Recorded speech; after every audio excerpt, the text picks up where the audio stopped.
ومن یطع اللہ والرسول فاولئک مع الذین انعم اللہ علیہم من النبیین والصدیقین والشہداء والصالحین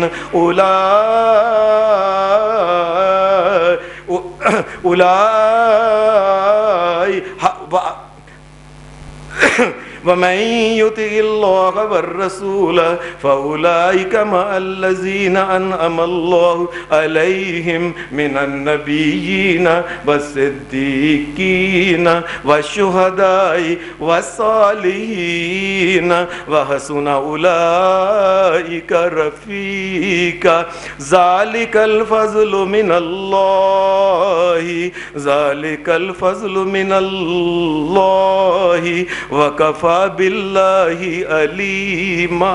یہ آیتیں جبرائیل علیہ السلام دو لے کے اتر آئے۔ آیتوں کا مطلب یہ ہے اے نبی محمد صلی اللہ علیہ وسلم آپ لوگوں کو بتا دیں، آپ اس کو بلائیں، اس کو کہیں کہ اللہ کی طرف سے یہ ایک قانون اللہ نے بنا دیا ہے، وَمَن يُطِعِ اللَّهَ وَالرَّسُولَ، جو بندہ ساری زندگی اللہ کی اطاعت کرتا رہے، اللہ کے رسول کی اطاعت کرتا رہے، ساری زندگی ان کا کہنا مان کے اس کے مطابق زندگی گزار دے، فَأُولَئِكَ مَعَ الَّذِينَ أَنْعَمَ اللَّهُ عَلَيْهِمْ مِنَ النَّبِيِّينَ، ان کو کہہ دیں پریشان نہ ہو، ساری زندگی اللہ اور اس کے رسول کے طریقے کے مطابق گزارو، قیامت کے دن بھی اللہ تمہیں محمد الرسول اللہ کے قریب کر دے گا۔ اس کی تو موجیں ہو گئی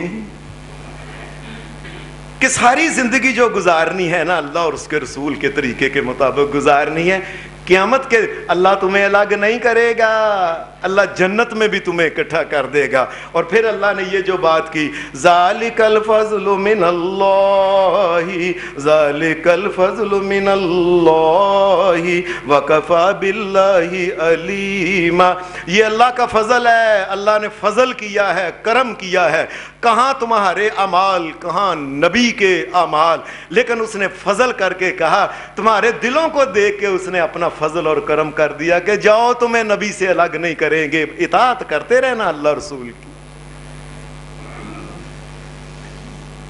یہ ایک بات تو اس نے کی تھی صحابی نے، اور اللہ تبارک و تعالیٰ نے قیامت تک کے آنے کے لیے آنے والے مردوں اور عورتوں کے لیے یہ رستہ کھول دیا ہے، اور قیامت کے دن تم محمد رسول اللہ کے اگر ساتھ رہنا چاہتے ہو یہ طریقہ ہے اللہ اور اس کے رسول کی اطاعت کرتے رہو۔ کئی دفعہ دل میں خیال آتا ہے انسان کے کہ ہم نے نبی علیہ السلام کو دیکھا ہی نہیں، کتنے خوش نصیب تھے وہ لوگ جو نبی علیہ السلام کے دور میں تھے۔ پھر دل میں یہ بھی اچانک خیال آ جاتا ہے کہ وہ جو ظالم تھے مخالف وہ بھی تو نبی علیہ السلام کے دور میں تھے نا، پتہ نہیں ہم ہوتے ہم کیا ہوتے۔ یہ اللہ کا کرم ہے، چلو اللہ کی مہربانی ہے، اللہ نے بعد میں پیدا کیا ہے، ان کا کلمہ پڑھنے والا تو پیدا کیا ہے نا، اور باقی اللہ نے یہ طریقہ بتا دیا ہے، اس طریقے پہ عمل کریں گے قیامت کے دن ہم جنت میں محمد الرسول اللہ کے ساتھ ہو جائیں گے انشاءاللہ۔ یہ ایک خوشی کی بات ہوتی ہے کہ شکر ہے چلو بعد میں مسلمان ہیں، اس طریقے پہ عمل کریں گے۔ ساری زندگی یاد رکھیں سارے کا سارا دین جو ہے وہ دین یہ ہے، اللہ کی بات، اس کے رسول کی بات، اللہ اور اس کے رسول کے بعد پوری روح زمین کے تمام انسان، تمام اولیاء، تمام صحابہ، تمام جتنے بھی لوگ، شہداء، تمام بچہ بڑا پڑھا لکھا کوئی بھی مل جائے، ان کی بات دین نہیں ہے۔ دین صرف اللہ اور اس کے رسول کی بات ہے، جس پہ چلو گے اور اس کو مانو گے تو قیامت کے دن رسول اللہ صلی اللہ علیہ وسلم کی رفاقت نصیب ہو جائے گی۔ حدیث میں ایک اور واقعہ بھی آتا ہے کہ جس وقت یہ فتح مکہ ہوا، فتح مکہ کے بعد پھر کئی علاقے فتح اس کے بعد ہو گئے، یمن وغیرہ جو تھا نا یہ بھی اس کے بعد یہ فتح ہو گیا سارا۔ جب یہ یمن فتح ہوا تو نبی اکرم صلی اللہ علیہ وسلم نے حضرت معاذ کو بھیجا کہ جاؤ معاذ تم اس علاقے میں جاؤ، جا کے لوگوں کو دین کی باتیں سکھانا۔ آپ نے ایک ٹیم بنائی، پوری کی پوری ٹیم، یہ پوری کی پوری ٹیم نبی اکرم صلی اللہ علیہ وسلم نے، آپ نے کہا چلو اٹھو، اور اس ٹیم کا جو سردار تھا وہ حضرت معاذ تھے رضی اللہ تعالی عنہ. آپ ان کو چھوڑنے کے لیے مدینہ شریف کے باہر تک آپ ان کے ساتھ گئے. حضرت معاذ سواری پہ سوار تھے, نبی علیہ السلام پیدل چل رہے تھے اور کہہ رہے تھے معاذ یہ کرنا ہے, معاذ تم ان لوگوں میں جا رہے ہو, ان کو یہ سمجھانا ہے, ایسے کرنا ہے, دین ایسے سکھانا وغیرہ وغیرہ. دین کی تعلیم کے بارے میں نبی علیہ السلام ان کو یہ باتیں بتا رہے تھے اور نبی علیہ السلام ساتھ ساتھ چل رہے تھے. حدیث میں آتا ہے کہ چلتے چلتے اچانک ہی نبی علیہ السلام جو تھے, آپ نے فرمایا معاذ تم جا تو رہے ہو, کیا پتہ ہے جب تم واپس آؤ مدینہ میں تو محمد رسول اللہ نہ ہو, اور تم آؤ آ کے تم دیکھو کہ محمد رسول اللہ مدینہ میں نہیں ہے, میری قبر ہی تمہیں ملے. یہ بات کہہ کے جتنے وہ لوگ تھے نا سارے جانے والے تھے, تمام کی آنکھیں جو تھیں آنسوؤں میں ڈبانے لگی. اچانک نبی صلی اللہ علیہ وسلم نے اپنا چہرہ اقدس مدینہ کی طرف واپس کر لیا. تمام کے جو چہرے تھے یہ اگلی طرف یمن کی طرف جا رہے تھے نا وہ لوگ, آپ نے مدینہ کی طرف اپنا چہرہ کر کے کہا معاذ ان اول الناس بالمتقون من کانوا وحیث کانوا. یہ آپ نے نبی علیہ السلام کے الفاظ, حدیث میں مسند احمد میں یہ حدیث ہے, یہ آپ نے الفاظ کہے اور آپ نے الوداع اللہ کے سپرد کر دیا. اللہ کا کرنا ایسا ہوا کہ معاذ جو تھے وہاں گئے. اس کے بعد جب وہ تعلیم تربیت کا کام ہوتا رہا, جب معاذ رضی اللہ تعالی عنہ واپس آئے نا, سچی مچی محمد الرسول اللہ وفات پا چکے تھے. یہ آئے مدینے کے بازاروں کو دیکھتے, آپ کے حجروں کو دیکھتے, آپ کی قبر مبارک کو دیکھتے, کہاں گئے محمد الرسول اللہ صلی اللہ علیہ وسلم. بڑے پریشان ہو گئے, اداس ہو گئے, میں کیا کروں. اچانک ان کو یاد آئی ایک بات, وہ آخری وقت جب جا رہے تھے نا ہم, تو نبی علیہ السلام نے ایک بات کہی تھی, اِنَّ أَوْلَى النَّاسِ بِالْمُتَّقُونَ مَنْ كَانُوا وَحَيْثُ كَانُوا. معاذ اگر مجھ سے ملنا چاہتے ہو نا, یاد رکھنا ساری زندگی یاد رکھنا, تقوی کی زندگی اختیار کرنا, اللہ سے ڈر کے زندگی گزارنا. معاذ دنیا میں علیحدہ بھی ہو جاؤ, قیامت کے دن اللہ پھر ملاپ کرا دے گا. حضرت معاذ کو یہ بات یاد آ گئی, دل کو ٹھنڈ پڑ گئی, چلو دنیا سے تو چلے ہی جانا ہے, اپنی زندگی ساری اللہ سے ڈر کے گزاریں گے اور پھر محمد الرسول اللہ کے ساتھ جنت میں چلے جائیں گے. اور یہ ہمارے لیے بھی ایک چیز بن گئی. اللہ نے ہمیں بھی نسخہ دے دیا, مومنوں اللہ سے ڈر کے زندگی گزارنا, عورتوں اللہ سے ڈر کے زندگی گزارنا. محمد الرسول اللہ والی جنت اگر چاہتے ہو تو اللہ وہیں تمہیں لے جائے گا. حدیث کے اندر ایک اور واقعہ آتا ہے کہ یہ مدینہ شریف میں ایک صحابی تھے حضرت ربیہ بن کعب اسلمی, وہ قبیلہ تھا بنی اسلم, اس کے یہ تھے.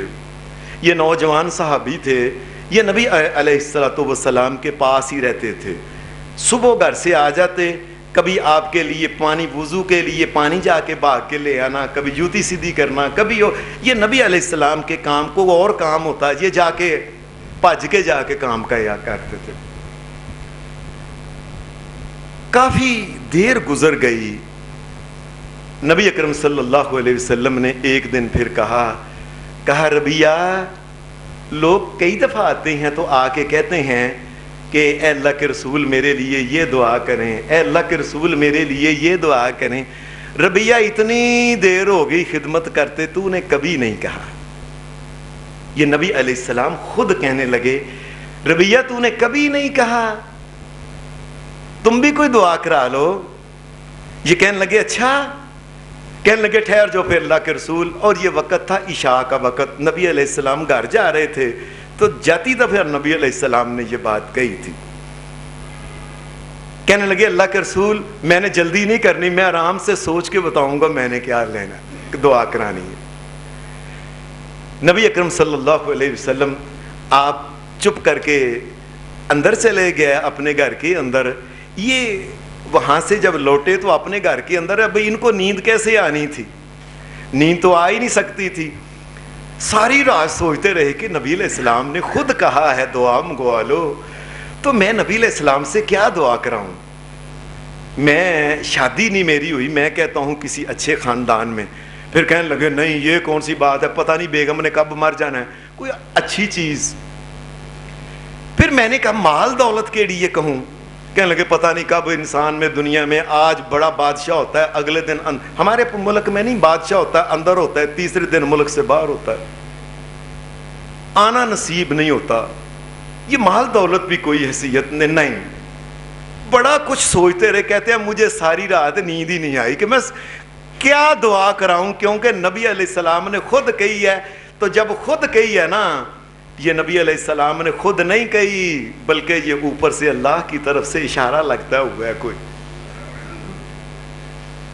حضرت ربیہ کہتے ہیں میں ساری رات سوچتا رہا, نیند نہیں مجھے پڑ. صبح کی نماز ہوئی, نماز آ کے نماز پڑھی, اس کے بعد بیٹھے صحابہ کے پاس, نبی علیہ السلام کو دین کی باتیں, کوئی شریعت کی یہ مسائل ہو. اس کے بعد نبی علیہ السلام اٹھ کے نہ جانے لگے. یہ بھی نبی علیہ السلام کے ساتھ اٹھ گیا. نبی اکرم صلی اللہ علیہ وسلم کے ساتھ یہ چلتے چلتے آپ جب اندر داخل ہونے لگے ہیں نا, تو حضرت ربیہ کہنے لگے اللہ کے رسول رات کو آپ نے مجھے کہا تھا کہ آپ کوئی دعا کرا لو اپنے لیے. میں ساری رات سوچ سوچ کے نا میں نے سوچ لیا آپ میرے لیے کیا دعا کریں. آپ نے فرمایا تیرے لیے کیا دعا کہوں؟ حدیث میں آتا ہے یہ کہنے لگے ارید مرافقتک فی الجنت یا رسول اللہ صلی اللہ علیہ وسلم. اللہ کے رسول آپ میرے لیے یہ دعا کر دیں کہ جس جنت میں قیامت کے دن آپ ہوں اللہ مجھے بھی اس جنت میں رکھے.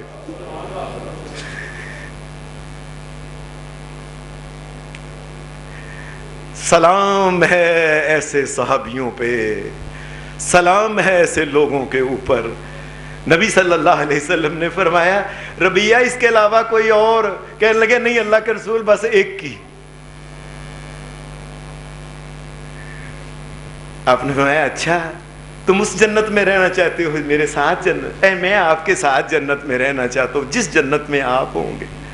نبی صلی اللہ علیہ وسلم نے فرمایا آئنی علی نفسک بکثرت السجود. فرمایا میرے ساتھ اگر اسی جنت میں رہنا ہے نا جس میں میں رہتا ہوں اسی میں جانا ہے.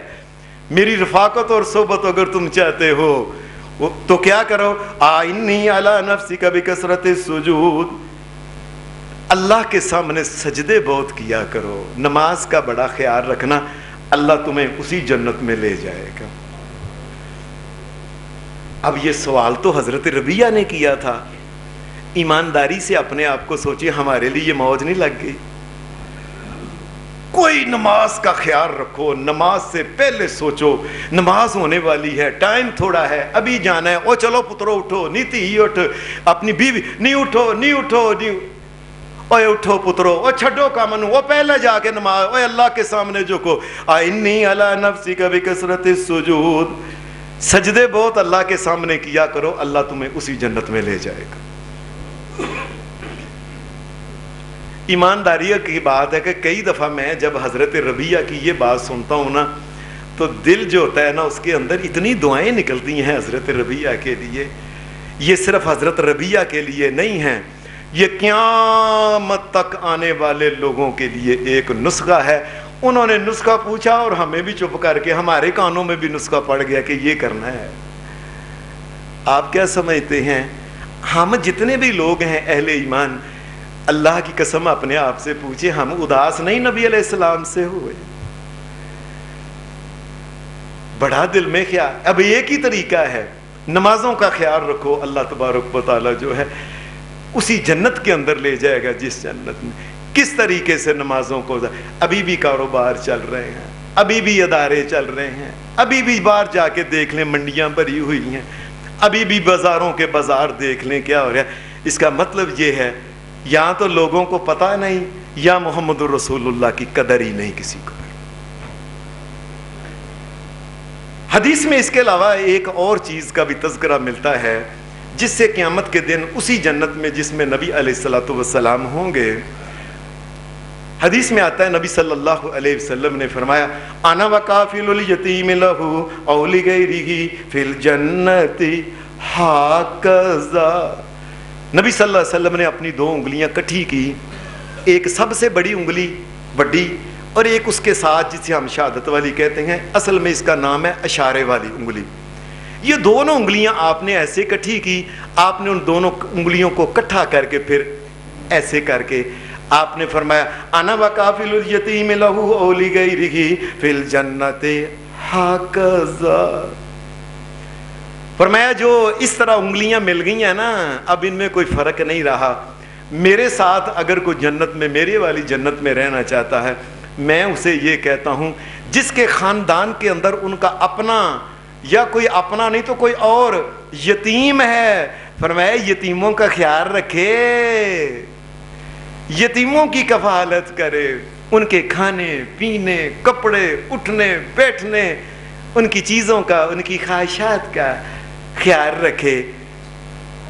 جو اچھائی اور نیکی کی خواہشات ہیں ان کا خیال رکھے.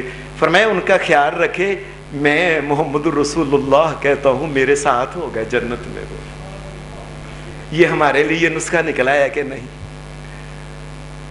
اب بھی میں کئی دفعہ سوچتا ہوں کہ جس قوم کو یہ حدیث سن لے, جو قوم, اس قوم میں یتیم کے بارے میں ساری قوم کو الرٹ ہو جانا چاہیے, ساری قوم کو سوچنا چاہیے وہ اس کے ساتھ اچھا سلوک کریں گے, محمد الرسول اللہ کا ساتھ ملنا ہے. بلکہ خاندانوں میں لڑائیاں ہونی چاہیے کہ اس یتیم کو میں پالوں گا, اس کو میں پالوں گا, اس کو میں, یہ یتیم نہیں, اس یتیم کے ساتھ اچھا سلوک کرنا, یہ محمد الرسول اللہ کا ساتھ مل جائے گا. یہ تو لڑائیاں ہونی چاہیے. اللہ ہمیں معاف کرے.